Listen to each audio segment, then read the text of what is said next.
ஊழியக்காரர் என்று சொல்லுகிறதில்லை. ஊழியக்காரன் தன் எஜமான் செய்கிறதை அறிய மாட்டான். நான் உங்களை சிநேகிதர் என்றேன். ஏனெனில் என் பிதாவின் இடத்தில் நான் கேள்விப்பட்ட எல்லாவற்றையும் உங்களுக்கு அறிவித்தேன். நான் உங்களை ஊழியக்காரன் என்று சொல்லுகிறதில்லை. ஊழியக்காரன் வேலைக்காரன் தன் எஜமான் செய்கிறதை அறிய மாட்டான். நான் உங்களை சிநேகிதர் என்று ஆபிரகாம் பார்த்து சொன்னார். ஆபிரகாம் என்னுடைய சிநேகிதி. நான் செய்ய போகும் காரியங்களை அவனுக்கு மறைப்பேனோ? நான் செய்ய போகும் காரியங்களை அவனுக்கு மறைப்பேனோ? அதனால் ஆபிரகாமை நான் என்னன்னு கூப்பிட்டேன்? சிநேகிதன். இங்கேயும் ஊழியக்காரன் எஜமான் செய்கிறதை அறிய மாட்டான். நான் உங்களை சிநேகிதர் என்றேன். ஸோ கிறிஸ்தவ வாழ்க்கை என்பது ஒரு பிரயாணம். அது ஏதோ ஒரு நாள் நான் இயேசுவை ஏற்றுக்கொண்டேன், அதோட முடிஞ்சிச்சு, நான் இயேசுவை நம்பிட்டேன் எல்லாம், அப்படி இல்லை. கிறிஸ்தவ வாழ்க்கை என்பது ஒரு தொடர் பிரயாணம். It is a journey. ஒவ்வொரு தேவ பிள்ளையும் இந்த கிறிஸ்துவை ஏற்றுக்கொண்டு பிரயாணம் என்று சொன்னாலே we have a destiny. நம்ம போய் சேர வேண்டிய ஒரு ஸ்தலம் நமக்கு இருக்குது. நாளைக்கு பஸ் ஏறிட்டு எங்கே போகிறீங்கன்னு கேட்ட எங்கே போகிறேன்னு தெரியல அப்படின்னா அது எவ்வளோ ஒரு கோமாளித்தனமாக முட்டாள்தனமாக இருக்கும். கிறிஸ்தவ பிரயாணத்தில் நம்ம எங்கே போய் சேர போகிறோம்னு தெரியாமல் ஒரு பயணம் இல்லை. ஒன்று இது ஒரு பிரயாணம். இன்னொன்று பிரயாணம்னு சொன்னாலே அதுக்கு என்ன இருக்குது? ஒரு டெஸ்டினி, ஒரு நம்ம போய் சேர வேண்டிய ஒரு இடம் இருக்குது. நம்ம எங்கே போயிட்டுருக்குறோம் அப்படின்றது ரொம்ப ரொம்ப முக்கியம். அப்போது இந்த கிறிஸ்டியானிட்டியில் நம்ம எந்த ஒரு சூழ்நிலையிலும் எந்த ஒரு இடத்துலையும் நம்ம ஸ்டக்காகி என்ன பண்ண முடியாது, நிற்க முடியாது. ஏன்னா இது ஒரு ஜேர்னி, இது ஒரு பிரயாணம். It is a spiritual journey. இது ஒரு ஆவிக்குரிய பிரயாணம். இப்போ இன்னைக்கு நிறைய இடத்துல என்னன்னா ஒரு தேவ பிள்ளை நான் இயேசு கிறிஸ்து என்ன பண்ணேன், ஏதோ ஒரு அற்புதத்துக்காகவோ இதுக்காகவோ ஏதோ ஒரு காரணத்துக்காக, நீ எந்த காரணத்துக்காக இயேசு கிறிஸ்து ஏற்றுக்கொண்டியோ அதற்காக நன்றி, நீ இயேசு கிறிஸ்துவை ஏற்றுக்கொண்டது உங்களுக்கு எனக்கு ஒரு பெரிய பாக்கியம். அதோட நம்ம அவ்வளோதானா அப்படின்னா இல்லை. இந்த கிறிஸ்டியானிட்டி என்பது ஒரு பெரிய ஒரு பிரயாணம். அதுக்கப்புறம் நம்ம என்ன பண்ணணும்? ஒவ்வொரு நாளும் பிரயாணம்னாலே என்ன அர்த்தம்? What do you mean by journey? ஜேர்னின்னா என்ன அர்த்தம்னா நம்ம ஒரு இடத்துல என்ன பண்ண முடியாது, ஸ்டக்காகி நிற்க முடியாது. ஹல்லேலூயா. வாழ்க்கையில் நம்மளை சுற்றி என்ன நடந்துகிட்டே இருந்தாலும் we should know how to move forward and go. ஹல்லேலூயா. ஒவ்வொரு நாளும் என்ன பண்ணிட்டு இருக்கணும், நம்ம முன்னேறி போயிட்டே இருக்கணும். அப்போ அந்த டெஸ்டினி என்று தான் தேவன் இங்கே இருக்கிற உட்கார்ந்துட்டு இருக்கிற ஒவ்வொருத்தர் மேலேயும் பர்சனலா உங்க மேல ஒரு பிளான் வச்சிருக்காங்க. See, if you are a Christian, நீ ஒரு கிறிஸ்தவனா இருந்து என் வாழ்க்கை என்ன இருக்கு, எப்படி வாழ்ந்துட்டு ஏதோ வாழ்க்கை என்ன போயிட்டே இருக்குது, எங்க போறேன்னு தெரியல, என்ன பண்றேன்னு தெரியல, ஒன்றும் தெரியல, ஏதோ ஒரு வாழ்க்கை என்ன பண்ணிட்டு இருக்குது, போயிட்டே இருக்குது. போற வழியில நான் என்ன பண்ணிட்டு இருக்கிறேன், எனக்கு ஒரு கஷ்டம் வருது, ஆண்டவரே எனக்கு என்ன பண்ணுங்க, உதவி செய்யுங்க. ஒரு பிரச்சனை வருது, ஆண்டவரே எனக்கு உதவி செய்யுங்க. வியாதி வருது, ஆண்டவரே என்ன சுகமாக்குங்க.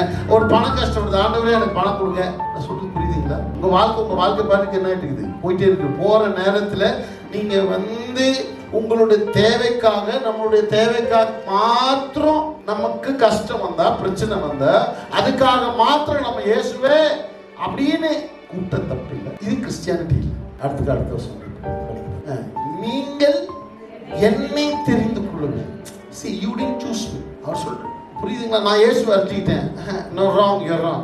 நீ இயேசுவை அறிஞ்சிக்கல, நான் உங்களை தெரிந்து. You didn't choose me. நீ என்கிட்ட வரல. நீ நினைக்கிற உனக்கு ஒரு கஷ்டம் வரும்போது என்கிட்ட வந்த நீ இல்ல. நீ என்கிட்ட வர்றதுக்கான அந்த சூழலை நான் தான் ஏற்படுத்தணும். பீட்டருக்கு ஏன் ராம் முழுவதும் பிரயாசப்பட்டு மீன் கிடைக்கல? எல்லாமே ஒரு டிவைன் பிளான், எல்லாம் பக்கா பிளான். ஹல்லேலூயா. அவனுடைய போய் மீன் கிடைக்காம அவனுக்குள்ள வந்த ஒரு சோர்வு, அவனுக்குள்ள வந்த எல்லாமே தேவனுடைய திட்டம். எதற்காக? அவன் தேவனை சந்திக்கிறதுக்கான ஒரு அட்மாஸ்பியர் அவர் என்ன பண்றாருன்னா உண்டாக்கு. என்னைக்குமே நீங்களும் நானும் ஆண்டவரை அறிந்து கொள்வதற்கு முன்னாடி அவர் என்ன பண்றாருன்னா, அவர் உங்களை தேடி வந்தது உங்களுக்கு புரியும்படியான ஒரு சூழலை அவர் என்ன பண்றாரு, உண்டாக்கு. அதான் ஆண்டவர் சொல்றாரு, பிணியாளிகளுக்கே வைத்தியம் தேவை அன்றி ஒருவனுக்கும் தேவையில்லை. அப்போ ஒரு விஷயம் நம்ம வாழ்க்கையில புரிஞ்சுக்கணும். இப்போ உட்காந்துக்கிற எல்லாத்துக்கும் சொல்றேன், இந்த கிறிஸ்டியானிட்டி பின்னாடி ஒரு பர்பஸ் இருக்கு. அதான் அவர் என்ன சொல்றாரு, நீங்கள் என்னை, நம்ம சொல்றோம் நான் ஆண்டவர்கிட்ட வந்துட்டேன் அப்படின்னு சொல்றோம். ஆண்டவர்கிட்ட நான் வந்துட்டேன், நான் ஆண்டவரை நம்பிட்டேன், நான் அவரை அப்படி இல்லை. The real thing is here. நீங்கள் என்னை என்ன சொல்ற? You didn't choose me. You cannot choose me. அல்லேலூயா. உங்களால என்ன பண்ண முடியாது? சூஸ் பண்ண முடியாது. It is me who chose you. I came to you. நான் உங்களை என்ன பண்ணேன்? தெரிந்து கொண்டேன். I called you. I chose. அப்ப என்ன சொல்ல வராரு? When I chose you, I have a purpose for the choosing. உங்களை அவர் தெரிந்து கொள்ளும் போது அதுக்கு பின்னாடி என்ன இருக்குது? ஒரு டிவைன் பிளான் இருக்குது. அவனை சொல்லட்டுமா? நான் கர்த்தருக்கு முன்னாடி சொல்றேன். போய் சொன்னா கர்த்தர் அதுக்கான தண்டனை. இந்த 25 வருஷத்துக்கு மேல நான் வந்து இந்த ஆண்டவரை அறிந்திருக்கிறேன். அவரோட நான் என்ன பண்ணிட்டு இருக்கேன்?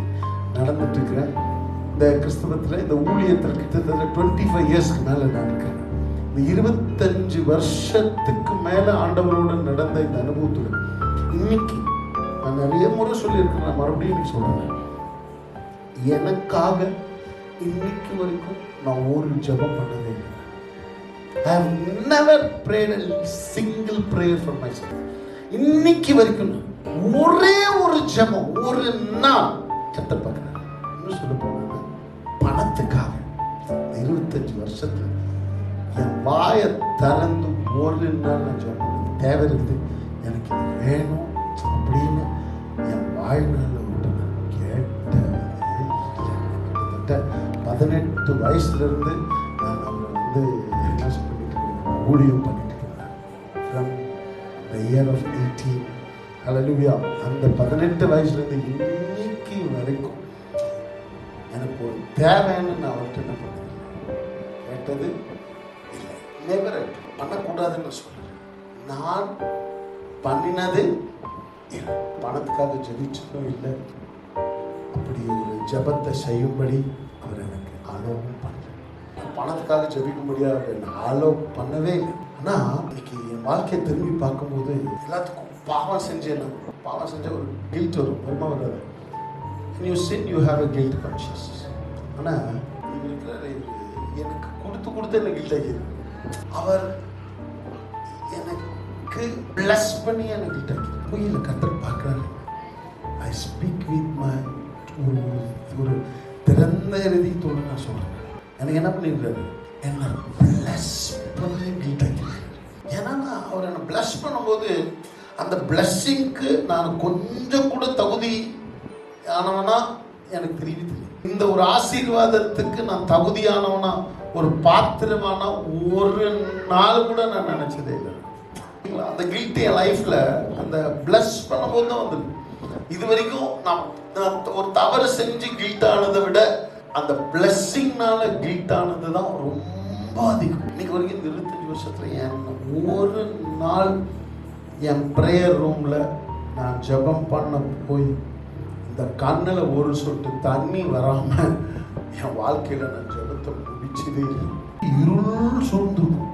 அந்த இருள் சூழ்ந்த இக்கட்டான நேரத்திலையும் நான் போய் ஜெபம் பண்ணும்போது அவரோட அன்பை நினைக்கும்போது என் கண்ணை தண்ணி தனியாக. நீ விசுவாசிக்கிற இயேசு பிரச்சனையை வச்சு அவரை லிமிட் பண்ணார். ப்ராப்ளம்ஸை வச்சு அவர் லிமிட் பண்ணார். உன்னோட ப்ராப்ளம், உன்னோட தேவை, உன்னுடைய காரியம், இதை வச்சு இயேசுவை பார்க்காத. கேட்கலாம், பிரச்சனையை சொல்லலாம், இதெல்லாம் நான் தப்புன்னு சொல்லலை. ஆனால் இயேசு என்ன பண்ணாத, இந்த ஒரு லிமிட்டேஷன்ஸ், இந்த பவுண்டரிஸ்குள்ள வச்சு பார்க்காத. இந்த கிறிஸ்டியானிட்டியை பெட்டராக வாழணும். இந்த கிறிஸ்டியானிட்டியில் ஒரு என்ன சொல்கிறது, இதனுடைய மேக்சிமமான எல்லா பெனிஃபிட்ஸையும் அந்த ஃப்ரூட்ஸ் எல்லாத்தையும் நான் அனுபவிக்கணும். என்ன பண்ணணும்னா ஒரே ஒரு விஷயம், இன்னையிலேருந்து உனக்கு ஒரு சீக்ரெட் சொல்லித்தரேன். ஒரே ஒரு ஜெபம். உங்களோட திட்டத்தை என் வாழ்க்கையில் நிறைவேற்றுங்க. உங்கள் திட்டத்தை என் வாழ்க்கையில் நிறைவேற்றுங்க. உங்கள் திட்டத்தில் என்ன வைங்க. உங்கள் திட்டத்தை மாத்திரம் செய்வீங்க. உங்கள் திட்டத்தில் என்ன வை. நான் சொல்றது எவ்வளோ பேர் புரிஞ்சு. இதை வந்து ஒரு ப்ரேயரா இல்லை, இது வந்து ஒரு உயிர் மூச்சா. இதை ஒரு இந்த எண்ணங்கள், இந்த சிந்தனைகள் உங்கள் லைஃப்பில் எப்போ பார்த்தாலும் இது ஓடிட்டே இருந்தீங்களா? Christianity is purpose. இயேசு கிறிஸ்துவை நான் சூஸ் பண்ணிக்கிறேன்னு எதுக்கு சூஸ் பண்ணேன்? For what? எதுக்காக நான் சூஸ் பண்ணேன்? ஏதோ ஒரு காரணம் இருக்கும்ல. நான் ஏற்கனவே சொல்லியிருக்கேன், சும்மா சொல்லிப்பேன். இது ஒரு டிவி இருக்குது, ஒரு எல்இடி டிவி எங்கே நம்மக்கிட்ட இருக்குது, புரியுதுங்களா? இந்த எல்இடி டிவியை ஒருத்தர் என்ன பண்ணியிருக்கிறாரு? இதை ஒருத்தர் இன்வென்ட் பண்ணியிருக்கிறாரு, ஆமாவா இல்லையா? இதை ஒருத்தர் வந்து உண்டாக்கி இருக்கிறாரா இல்லையா? பாருங்க, கிரியேஷன் வேற, இன்வென்ஷன் வேற. படைப்பு வேற, கண்டுபிடிப்பு. இன்வென்ஷன் வேற, கிரியேஷன் வேற. கிரியேஷன் ஒண்ணுமே இல்லாத இடத்திலிருந்து உன்னை உண்டாக்குறதுக்கு பேர் கிரியேஷன். இருக்கிறத வச்சு ஏதாவது ஒன்றை செய்யறதுக்கு பேர் invention. To to invent you need something here. நீ ஒரு விஷயத்தை இன்வென்ட் பண்ணணும்னா இங்க அதுக்கான ஏதோ ஒரு சோர்ஸ், அதுக்கான ஏதோ ஒரு ஆதாரம் இங்க கட்டாயமா இந்த பூமியில இருக்கணும். அந்த ஆதாரத்தை வச்சுதான் நீ என்ன பண்ற, ஏதோ நான் இன்வென்ட் பண்றேன். ஆனா கிரியேஷன் அப்படி இல்லை. எந்த சோர்ஸும் இல்லாம பைபிள்ல போட்டிருக்கு, இல்லாம ஒண்ணுமே இல்லாத ஒரு இடத்துல, there was nothing, ஒண்ணுமே இல்லாத இடத்துல இருந்து அவர் என்ன பண்றாரு, ஏதோ ஒண்ணு கிரியேட் பண்ணாரு. So God created. ஒரு முறை அவர் படைச்சிட்டு அதுக்கப்புறம் அவர் என்ன பண்ணல, 6 நாள் உண்டாக்கிட்டு 7ஆவது நாள் அவர் ஓய்ந்திருந்தார். அப்படின்னா என்ன அர்த்தம்னா அதுக்கப்புறம் அவர் என்னவே பண்ணல. அதுக்கப்புறம் அந்த சிருஷ்டிப்புன்ற ஒரு இடம் அதுக்கப்புறம் இல்லையே இல்லை. புரியுதுங்களா? அவர் மறுபரிசீலனை பண்ணவே இல்லை. God did not recreate anything. He once created, it is created. ஒரு முறை படைச்சாரு, அது படைக்கப்பட்டது. அவரோட ஒரு டைம் அவருடைய creation, it was perfect for everything. இப்போ கிரியேஷன் என்ன அர்த்தம்? ஒண்ணுமே, எந்த சோர்ஸும் ஒண்ணுமே இல்லாத ஒரு இடம், சூப்பர் நேச்சுரல், அசாதாரணமா ஒண்ணு ஆண்டவர் என்ன பண்ணாரு. புரியுதுங்களா? அப்போ இங்க இருக்கிற அந்த கிரியேஷன்ல இருந்து தான் அவங்க என்ன பண்ணாங்கன்னா இன்வென்ஷன் பண்றாங்க. எவ்ரி இன்வென்ஷனுக்கு சோர்ஸ் என்ன, மூலாதாரம் எங்க? கிரியேஷன். அப்போ இந்த இந்த இந்த டிவி ஒருத்தர் என்ன பண்ணிருக்காரு, இன்வென்ட் பண்ணிருக்காரு. நல்லா நான் சொல்றது நல்லா புரிஞ்சுக்கணும். ஒருத்தர் இந்த டிவி என்ன பண்ணாரு, இன்வென்ட் பண்ணாரு. இப்போ இன்வென்ட் பண்ணிட்டு இன்வென்ட் பண்ணி முடிச்ச உடனே இறந்துட்டாரு. இன்வென்ட் பண்ணி முடிச்சுட்டு அவர் என்ன ஆயிட்டாரு, he died. எச்சுக்கலாம். What will you do with this? நீ என்ன பண்ண போய்? ஒரு சிலர் என்ன பண்ணுவாங்க, கொண்டு போய் ஷோ கேஸ்ல வைப்பாங்க. நல்லா அழகா இருக்கு. புரியுதுங்களா? ஒரு சிலர் என்ன பண்ண, என்ன இது தேவையில்லாம வீட்டில் இருந்து இதை வச்சுட்டு தூக்கி போய் என்ன பண்ணுது, வெளியில வீசி அப்படின்னு. இதை உண்டாக்குனவர் என்ன பண்ணிட்டாரு, செத்துட்டாரு. இதை என்ன பண்றது இதை வச்சுட்டு? அப்போ இதை உண்டாக்கும் போது அவர் ஒரு பிளான்ல உண்டாக்கியிருப்பார்ல, இது எதுக்காக அப்படின்னு சொல்லி. அப்போ அதை யார் தான் சொல்லணும், யாரு என்ன பர்பஸ்க்காக எதற்காக அதை உண்டாக்குனாரோ அந்த உண்டாக்குனவர் தான் இது எதுக்காக உண்டாக்குனாருன்னு சொல்றேன். இப்போ இந்த மைக்கை வச்சு நான் இதில் அடிச்சேன், இதை வந்து ஒரு ஒரு ஒரு ஆயுதம், ஒரு வெப்பனா யூஸ் பண்ணி நான் இதை வச்சு யாராவது ஒருத்தர் அட்டாக் பண்ணி தாக்குனா என்ன அர்த்தம்? நான் என்ன பண்ணிட்டு இருக்கிறேன்னா, ஐ ஆம் மிஸ்யூசிங் திஸ். இதை நான் தவறாக பயன்படுத்தி கொண்டு இருக்கிறேன். அதே போல இதை உண்டாக்கணும், எதற்காக உண்டாக்கணும்னு தெரியல, இறந்துட்டாரு. இதை நான் என்ன பண்ண முடியும், அதை நான் தெரிஞ்சிக்கலன்னா இதை நான் என்ன பண்ண போறேன், மிஸ்யூஸ் பண்ண. கிறிஸ்தவத்துக்குள்ள வந்ததுக்கு அப்புறம் நான் சொல்றேன், லைஃப்பை நம்ம என்ன பண்ணிட்டு இருக்கிறோம், நம்ம பாருங்க, என்ன பண்ணணும்னு நினைக்கிறியோ அந்த ஒரு லிமிட்டேஷன் பவுண்டரிக்குள்ள அவரை கூப்பிடாது. அவர் உன்னை குறித்து என்ன பண்ணணும்னு நினைக்கிறாரோ அந்த ஒரு இடத்துக்குள்ள பிளான்ஸ், உன் திட்டம், உன்னோட ஆசை, உன்னுடைய டிசைருக்கு ஆண்டவர் என்ன பண்ணாது, கூப்பிடாது. அவர் வரமாட்டாருன்னு சொல்ல, வந்து கொடுப்பாரு. ஆனால் அது உன்னோட பெஸ்ட்டாக இருக்கவே இருக்காது. அது உன்னுடைய, நான் அடிக்கடி சொல்லுவேன், நான் எப்பவுமே சொல்லுவேன், நீ எப்பவுமே காக்கா போல தான் பறந்து. ஆனால் அவர் உன்னை அழைக்கும் போது ஒரு கழுக போல. நான் புரியுதுங்களா? உனக்கு ஒரு பிளான், உனக்கு ஒரு திட்டம், உனக்கு ஒரு டிசைர், இதெல்லாம் இருந்தால் தப்பு இல்லை. ஆனால் நான் சொல்கிறேன், அதை விட 100 times 1000 times ஆண்டவர் மேலே வச்ச பிளான் பெருசு. ஒரு தாவீது வாழ்நாள் ஃபுல்லாக ஒரு ஆட்டு மேய்க்கிற ஒரு ஷெப்பர்ட் பாயை மறைச்சிருக்க முடியுமா? முடியாது. முடியாது. அவன் ஒரு ஆடு மேய்க்கிறவனாவே என்ன பண்ணியிருக்கலாம், வாழ்ந்து ஆடு மேய்க்கிறவனா செத்துருக்கலாம். ஆனால் அந்த தேவ திட்டத்துக்குள்ள அவன் வந்ததுனால அந்த ஆடு மேய்க்கிறவன், நான் சொல்றது புரியுதா? ஆடு மேய்க்கிறவன் தான் எல்லாம் கவனிங்க, நான் சொல்றேன் அந்த ஆடு மேய்க்கிறவனுக்குள்ள ஒரு ராஜா இருந்தான். அந்த ஆடு மேய்க்கிற தாவீதுக்குள்ள ஒரு ராஜா இருந்தான். ஹல்லேலூயா. யோசேப்பு வாழ்நாள் ஃபுல்லா அப்பாவுடைய அந்த அன்பு, அந்த அரவணைப்புல அப்படியே செட்டில் ஆகி அப்படியே வாழ்ந்திருக்கலாம். பல பிரச்சனைகள், பல போராட்டங்கள் அவனை என்ன பண்ணிச்சு? அவன் என்ன அதுக்கப்புறம் எகிப்து தேசத்தினுடைய ஒரு பிரசிடென்டா மாறினான். யாரு? யோசேப். He became the president of the nation of Egypt. எகிப்து என்ற அந்த ஒரு நேஷனுக்கு என்னமா மாறினான்? ஒரு பிரசிடென்டா மாறினான். அவனுக்குள்ள ஒரு ராஜா, உனக்குள்ள ஒரு ராஜா, உனக்குள்ள ஒரு ராணி. உனக்கு அப்படி ஒன்று உனக்குள்ள இருக்குதுன்னு தெரியாம அதை உன்னால வெளியில கொண்டு வர முடியும். இதுதான் கிறிஸ்தவத்தினுடைய ரியாலிட்டி. நான் அழைக்கும் போது உனக்காக ஒரு டிவைன் பிளான் வச்சிருக்கிறேன். அந்த டிவைன் பிளானை நிறைவேற்றுறதுக்கு எல்லா பொட்டான்ஷியாலிட்டி, டேலண்ட்ஸ், திறமைகள், வரங்கள், இந்த பொட்டான்ஷியாலிட்டி எல்லாத்தையும் என்ன பண்ணியிருக்காரு? ஒரு ஃபுல் பேக்கேஜா உள்ள வச்சிருக்காரு. அப்போ மனிதனை தேவன் 6வது நாள் படைச்சாருன்றதுனால மனிதன் ரொம்ப முக்கியம் இல்லைன்னு அர்த்தமா? மனிதனுக்கு வேண்டிய எல்லாவற்றையும் படைச்சிட்டு அதுக்கப்புறம் தான் மனிதன் படைச்சார். God created everything what he need before he created a man. மனுஷனை ஆண்டவர் படைக்கும் போது மனுஷனுக்கு எந்த தேவையும் இருக்கு? புரியுதுங்களா? all the creations அந்த ஃபர்ஸ்ட் நாள்ல இருந்து அந்த சூரியன், சந்திரன், நட்சத்திரங்கள், என்ன சொல்றது, மிருகங்கள், என்னென்ன எல்லாம் அவர் படைச்சார். இது எல்லாத்தையும் படைக்கும் போது இந்த படைப்புக்கு ஒரு நோக்கம் இருக்கா? பர்பஸ் இருக்கா இல்லையா? சூரியனை படைக்கும் போது ஒரு பர்பஸ் இருக்கா இல்லையா? சத்தமா சொல்லுங்க. சந்திரனை படிக்கும் போது ஒரு பர்பஸ் இருக்கா இல்லையா? அப்போ சூரியன், ஆண்டவர் சூரியன் தெரியா? அவரே வெளிச்சம். பைபிள்ல போட்டிருக்க தேவன் ஒளியா இருக்கிறார். He himself is a light. He doesn't need a light. அவருக்கு ஒரு லைட் தேவையில்லை. அப்போ இந்த படைப்பெல்லாம் ஆண்டவர் எல்லாத்தையும் படைக்கும் போது the center of the focus அவர் வச்சது யாரு? ஆதாம வச்சு எல்லாத்தையும் படைச்சார். இந்த சூரியன், புரியுதுங்களா? First day, second day, third day, fourth day, fifth day ஆதாமுக்கு வேண்டிய எல்லாத்தையும் படைச்சார். 6வது நாள் அவன் வரும்போது